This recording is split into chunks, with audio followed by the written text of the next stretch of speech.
एक कथा आती है, हरपाल नामक भक्त हुए भगवान के। क्या नाम था? इधर देखो, यहां देखो, सब लोग सुनो।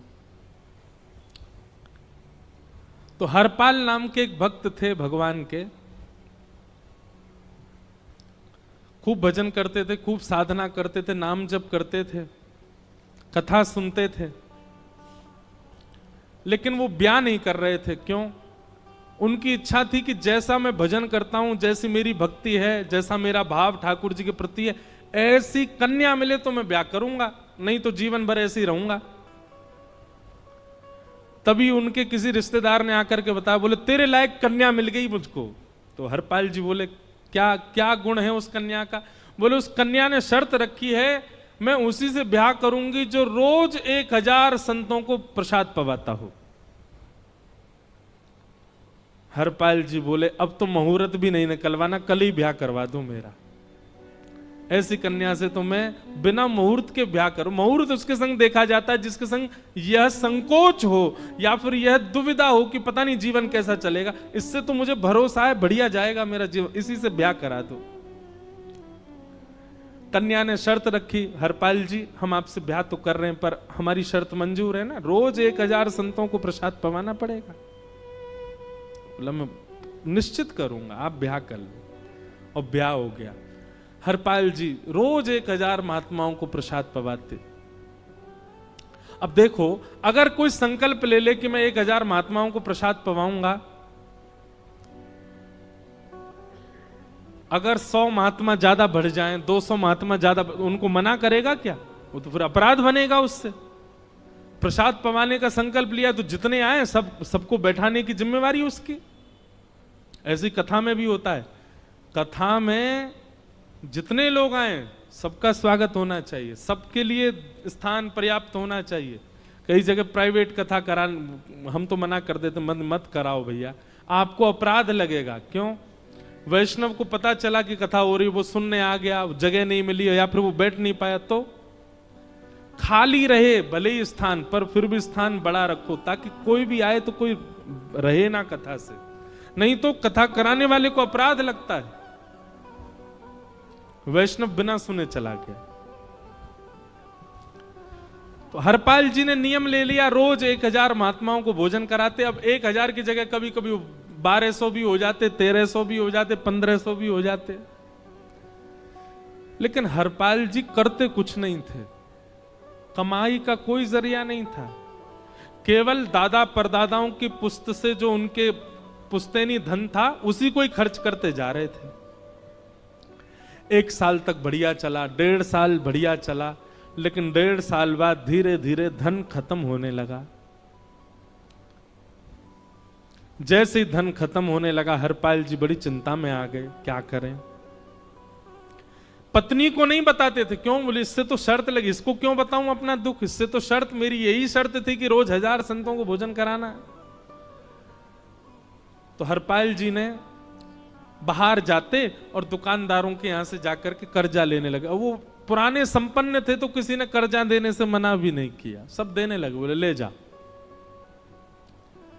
इतना कर्जा कर लिया, 6-7 महीने तक कर्जे में भी उनके संत सेवा बंद नहीं हुई। 6-7 महीने बाद मांगने वालों ने मांगना शुरू किया, बोले हमारा दो, हमारा दो, हमारा दो। किसी का नहीं दे पाए तो पूरे नगर में ये हो गया कि भैया हरपाल जी अब पहले जैसी स्थिति में नहीं है, कर्जा इनको देना बंद करो, ये देते ही नहीं है पैसा लौटा करके। सब बिगड़ने लगा, धन नष्ट हो गया, इज्जत चली गई, लेकिन उनकी संत सेवा नहीं रुकी, रोज संत सेवा करते। एक दिन मन में विचार करने लगे, अब क्या करूं, अब तो मुझे कोई कर्जा भी नहीं देता, गहने भी सारे बिक गए, धन भी सारा खत्म हो गया। तो हरपाल जी ने मन बनाया कि मैं चोरी करूंगा, और चोरी करके ठाकुर जी, आप लोग मत करना ऐसा, चोरी करूंगा। हरपाल जी चोरी करने जाने लगे, लेकिन हरपाल जी का नियम था कि वो किसी के धन की चोरी नहीं करते थे।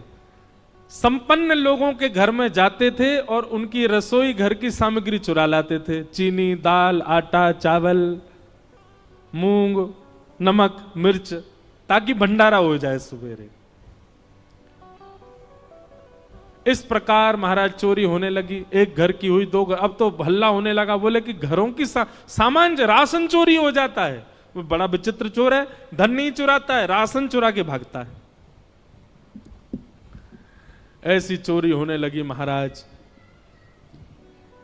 अब तो लोगों ने अपने अपने घरों में पहरेदारी शुरू कर दी कि चोरी ना हो। तो हरपाल जी को और दिक्कत होने लगी, क्या करें, कैसे करें।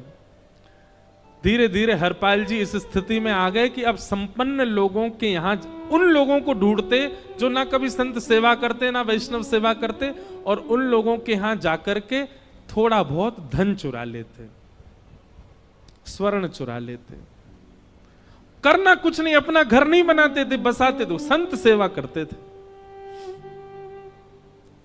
ठाकुर जी रीझ गए हरपाल से। ठाकुर जी बोले, देखो ये सब चोरी कर करके और मेरे संतों को पवारा है। ठाकुर जी बोले, इस पर अनुग्रह करने जाना है। भगवान सिंहासन से उठ करके तैयार होने के लिए गए, और बढ़िया महाराज नकली सी मूछ लगा करके, ऊपर सिर पर पाग पहन करके, और थोड़ा पेट सा बाहर निकाल के, गले में खूब सारी जंजीर डाल के, हाथों की हर उंगली में अंगूठी पहन करके, सोने की जूतियां डाल करके, कौंधनी सोने की पहन करके, और एक बैंत समझते, वृद्ध लोग लेकर के चलते, बैंत सोने का मड़ा हुआ बैंत लेकर के ठाकुर जी तैयार हो गए, एक सेठ जी बन गए। लक्ष्मी भैया ने पूछा, भगवान बड़ा सुंदर स्वरूप धारण किया, कहां जा रहे हो? बोले, अपने एक भक्त से मिलने जा रहे हैं। रुक्मणी जी बोली, मैं भी चलूंगी। भगवान बोले, तुम मत चलो, तुम उसको पहचान नहीं पाओगे, तुमसे अपराध बनी जाएगा। बोले, नहीं नहीं, भक्त दर्शन करने मैं तो जाऊंगी। भगवान बोले, जल्दी तैयार हो जाओ। सब लोग इधर देखो, वहां से कोई सामग्री आ रही है, कथा यहां हो रही है, इधर देखो, और फिर हम आंख बंद कर लेंगे, चाहे आप कहीं देखो। आंख खुली है तो हमको ही देखो। रुक्मणी जी एक सेठानी बन गई, ठाकुर जी सेठ जी बन गए, और दोनों ने मन में विचार किया कि हरपाल जी को दर्शन देना है। और यहां हरपाल जी की स्थिति क्या थी? अब संत सेवा के लिए कहीं से भी धन नहीं मिल रहा था। तो हरपाल जी एक मार्ग पर जाकर के बैठ गए और सोचने लगे, कोई धनवान यहां से निकलेगा तो उसको लूट लूंगा, और लूट के भाग जाऊंगा, सारा धन संत सेवा में लगा दूंगा। तभी उस मार्ग पर कोई और तो आया नहीं, ठाकुर जी सेठ बन करके आ गए। और महाराज खूब सारे गहने पहन करके, पाग बढ़िया सोने की जड़ाऊ पाग पहन करके, ऐसे वस्त्र पहन करके, और छम छम करते चलते आ रहे हैं। उन गहने ही बज रहे हैं ठाकुर जी के।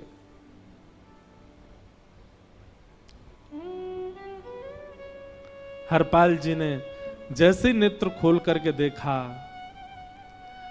ठाकुर जी के रूप यौवन और सबरी उनके श्रृंगार को देख करके हरपाल जी बोले, ये तो एक आध साल के भंडारे की व्यवस्था आ रही है सामने से। इतने में रुक्मणी जी भी आई, उनको ओहो, ये तो कम से कम 5-10 साल की व्यवस्था आ रही है। अगर ये दोनों लूट लिए जाएं तो 10 साल चोरी नहीं करनी पड़ेगी। देखो कितना धन संपन्न। हरपाल जी के बगल में जैसे ही ठाकुर जी पहुंचे, हरपाल जी बोले, भैया जय श्री कृष्ण, प्रणाम। ठाकुर जी तो नाराज हो गए, क्या भगवान का नाम बोलता है सुबह सुबह? तुम सब लोग बड़े पाखंडी हो, ढोंगी हो, और हमने सुना इस गांव में एक रहता है, वो चोरी डकैती करता है, और फिर कहते हैं संत सेवा करता है। ऐसी काय बात की चोरी भैया? करता तो चोरी है, भले उससे भली संत सेवा करता हो। नाम उसका हरपाल है, हम सब जानते हैं। भगवान का नाम मत लो हमारे सामने। हरपाल जी समझ गए, वो तो बिल्कुल भगवत विमुख है, इसकी तो एक अंगूठी भी नहीं छोड़नी मुझको, इसका तो सब लेके जाऊंगा। अगर ये बदले में जय श्री कृष्णा बोलता तो एक आध गहना छोड़ देता है इसका में, पर ये तो इतना बिखर रहा है भगवान का नाम सुन के, इसका कुछ नहीं छोड़ूंगा, सब ले जाऊंगा।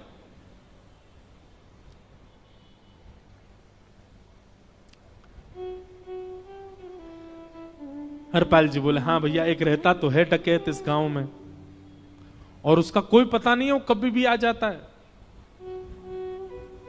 लेकिन एक मार्ग जंगल में होकर के है, उसमें गांव में नहीं जाना पड़ता। जंगल से गुप्त चुप निकल करके पूरे गांव पार हो जाएंगे, आप शहर पहुंच जाओगे। उसका रास्ता मुझे ही पता है। सेठ जी बोले तो तुम हमको पार करवा दो। हरपाल जी बोले मैं पार तो करवा दूंगा, लेकिन भगवान मेरे घर कुछ मेहमान आए हैं, उनके भोजन आदि की व्यवस्था के लिए मैं तो बाजार आया था, मेरे पे धन नहीं है। आप यदि मुझको कुछ दे देंगे तो मैं घर पर व्यवस्था करके आऊंगा, तुरंत आपको लेकर के गांव पार करवा दूंगा। ठाकुर जी ने उसको कुछ सोने की मोहर दे दी, बोले लो तुम अपने घर की व्यवस्था कर आओ। हरपाल जी ने सामग्री खरीदी, घर पर पहले व्यवस्था करके आए। बोले आज की व्यवस्था हो जाए, क्योंकि आज तो 10 साल का सब चोरी करना, समय लगेगा। पत्नी से कहा भोजन प्रसादी बनाओ, संतों को पवाओ। संत पूछेंगे मैं कहां है, तो कहना कि आप लोगों की 10 साल की व्यवस्था करने गए आज। हरपाल जी लौट करके आए और सेठ जी से कहा आइए आइए चल दीजिए मेरे साथ और हमारे संगी चलना बिल्कुल। ठाकुर जी रुक्मणी जी चलने लगे। जैसे ही विहंगम जंगल में पहुंचे, भयंकर भयावह जंगल, बीच जंगल में जैसे ही पहुंचे, हरपाल ने पीछे मुड़ करके देखा, दोनों चले आ रहे हैं। तुरंत महाराज वो तो अपने रूप में आ गया, शेर की तरह गर्जना करने लगा, अपनी लाठी धर दी सामने और अपने सिर का स्वाफा निकाल करके सामने बिछा दिया। भगवान जो सेठ जी के रूप में आया, भगवान बोले भैया ये क्या कर रहे हो? बोले मैं ही हरपाल हूं।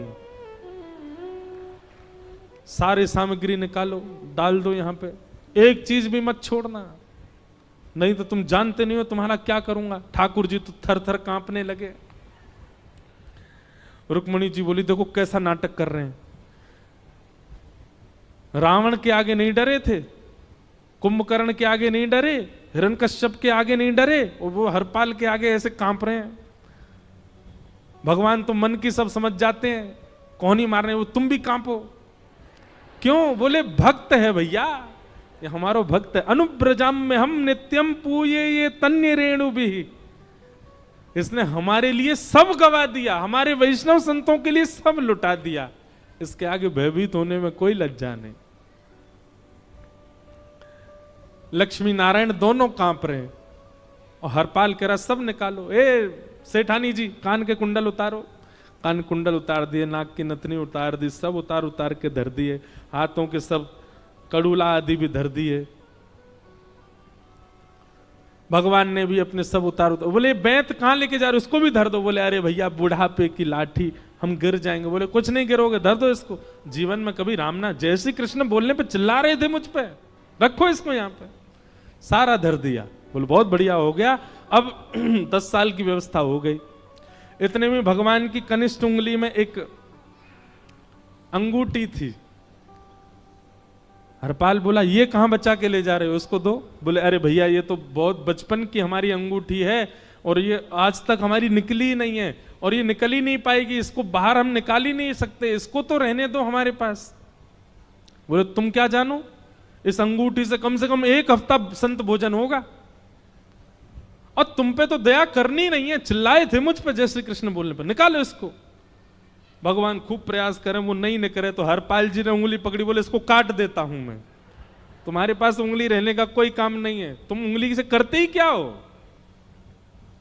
और महाराज जैसे ही उंगली पकड़ करके काटने का मन किया, वो काटने ही वाले थे, इतने में ही द्वारिकाधीश भगवान शंख चक्र गदा पद्म धारण करके प्रकट हो गए सामने। रुक्मणी जी महालक्ष्मी के रूप में प्रकट हो गई और दोनों ने अपने अंक में हरपाल को भर लिया। हरपाल जी समझ नहीं पा रहे ये क्या हुआ, दूर हटे। बोले नाथ, बोले हम साक्षात द्वारिकाधीश, ये साक्षात रुक्मणी तुम्हारी भक्ति से प्रसन्न होकर तुमको दर्शन देने आए हैं। हरपाल जी घुटने के बल बैठ गए, रोने लगे, सर रख दिया चरणों में, पटकने लगे। बोले नाथ, मैंने अपने नाथ को लूटा, आज मैंने अपने स्वामी के साथ डकैती कर रहा था, मैं अपने स्वामी की उंगली काटने पर मजबूर हो गया था, इसका मतलब तो मैं पापी हूं। मेरा पाप इतना प्रचंड हो गया कि मैं आपके रूप को नहीं पहचान पाया। भगवान ने हृदय से लगा, नहीं हरिपाल, तुमने कभी अपने लिए प्रयोग थोड़ी किया। तुम्हारी पत्नी भूखे सो जाते हो, लेकिन संतों को भूखा नहीं जाने देते। ठीक है, उसके लिए भले ही तुमने वह गलत मार्ग अपनाया जो नहीं अपनाना चाहिए था, तो उसमें उद्देश्य कोई और तो नहीं था, मेरे जनों की सेवा ही तो थी, मेरे वैष्णवों की सेवा। और देखो हरपाल, एक मेरी बात सुनो, आज तुम्हारे मन में ग्लानि होती है कि तुमने दूसरों का धन हड़प करके और उससे संत भोजन कराया। वास्तव में इसका विधान शास्त्रों में यह बताया गया, जिसके धन से भोजन बना और संतों ने पाया, परोसा भले ही किसी ने भी हो, कार्यक्रम भले ही किसी ने भी कराया हो, पर धन जिसका लगता है पुण्य उसी को मिलता है। तुमने तो अपने गांव के, शहरों के उन लोग जो कभी संत सेवा नहीं करते थे, उनके धन चुरा चुरा करके उनको पुण्य बांटा है। तुमने कुछ गलत नहीं किया है। हां, अपने प्रयोग में यदि लेते तो पाप हो जाता, लेकिन तुमने तो एक रत्ती भी अपने प्रयोग में नहीं ली, सब संतों में लगा दी, और जितने लोगों का धन चुराया उन सबको पुण्य प्रदान कर दिया। हम तुमसे बड़े प्रसन्न हैं। हरपाल जी चरणों से लिपट गए, बोले नाथ आप बड़े कृपालु, बड़े दयालु। भगवान बोले अब हमने दर्शन दे दिया, अब हम जाएं। और सुनो, ये सारा धन हमने दिया है, 10 साल का नहीं होगा इससे। तो बोले जब तक तुम जीवित रहोगे तब तक की सेवा बनेगी, इससे संत सेवा चलती रहेगी। ये सारा धन आभूषण हम लेकर के इसीलिए आए थे, ताकि तुमको अब कभी किसी से मांगना ना पड़े, किसी से हड़पना ना पड़े। भगवान जाने लगे तो हरपाल जी चरणों में गिर गए, बोले नाथ आज मैं आपके दर्शन कर पाया, मैं संत सेवा कर पाया, इसमें सबसे बड़ा योगदान मेरी पत्नी का है। उसने नियम नहीं बनाया होता तो शायद मैं कभी ऐसा नहीं करता।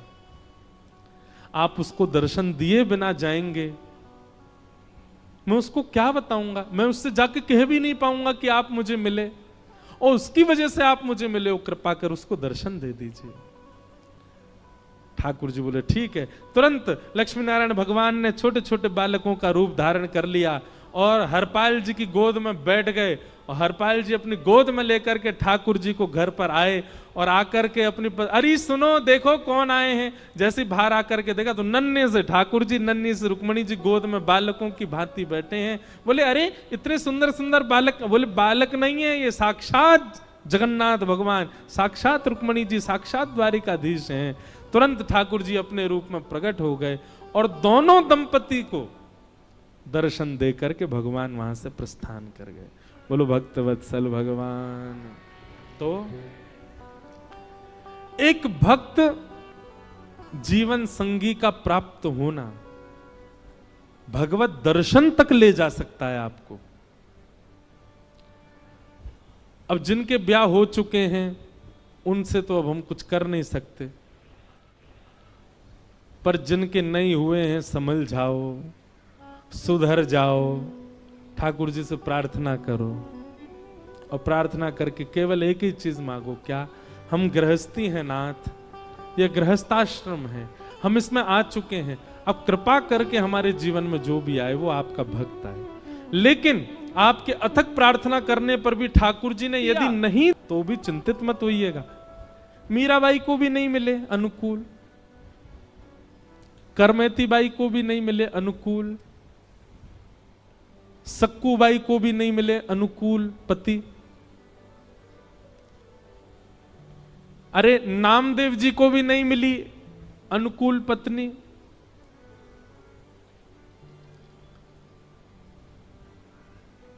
इसलिए अनुकूल मिल जाए तो भगवान की बहुत बड़ी कृपा, नहीं मिले तो उससे चिंतित मत होना। जो मोह, जो प्रेम पत्नी के प्रति होना है आपका, वो ठाकुर जी के प्रति हो जाएगा अगर अनुकूल नहीं मिला तो। इसलिए दोनों स्थिति में सम रहना, प्रयास करो कि ठाकुर जी अनुकूल दें।